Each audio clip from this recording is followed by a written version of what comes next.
Member for Hume has the call. Thank you, Mr Speaker. My question is to the Treasurer. Order.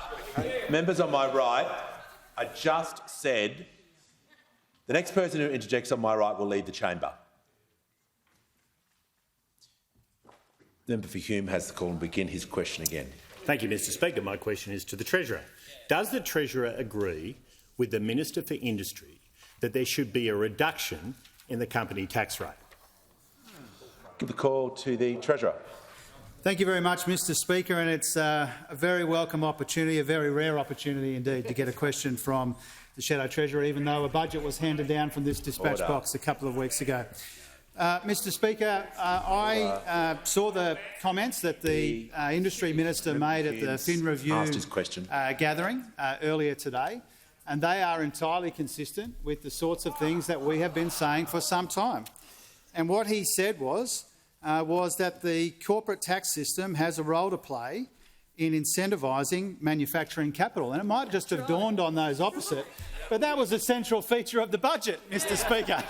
That was a central feature of the budget 2 weeks ago, to use the tax system to incentivise the kind of investment and production that we want to see to power the good, secure, well-paid jobs of the future in industries like manufacturing, Mr Speaker. And I say, in addition to that, Mr Speaker, that the Industry Minister and I, indeed the Energy Minister, the Resources Minister, the Prime Minister, the Infrastructure Minister and others, have worked very, very closely to put together a tax package in this budget that we're very proud of.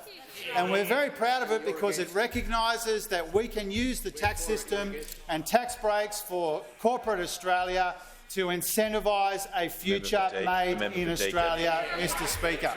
And so a large proportion, indeed most of the $23 billion of the Future Made in Australia package that I announced from this dispatch box almost exactly 2 weeks ago was about company tax reform in the form of production tax credits. In addition to that, Mr Speaker, and here I pay tribute to the Small Business Minister, we're also extending the instant asset write-off for small business, also in the company tax system.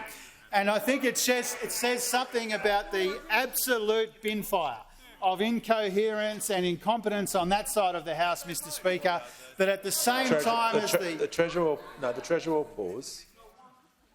Order. Members on my right, I want to hear from the member for Hume. Relevance, Mr Speaker. It was a very specific question on a very specific policy, and if he doesn't have the authority to answer the question, he should just sit down. The Leader of the House. Mr Speaker, it's a specific question on a specific area of policy and the Treasurer is being specifically relevant to it. Order. Just going to ask the Treasurer, he wasn't asked about alternative policies, he wasn't asked about the opposition, he wasn't asked about the shadow. Order. He's not entitled to critique the opposition policy. He can talk about the government policy of which he was asked about. But order. The Leader of the Opposition. No. Nice try. Resume your seat. Just resume your seat.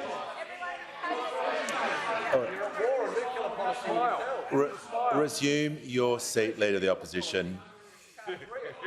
Order.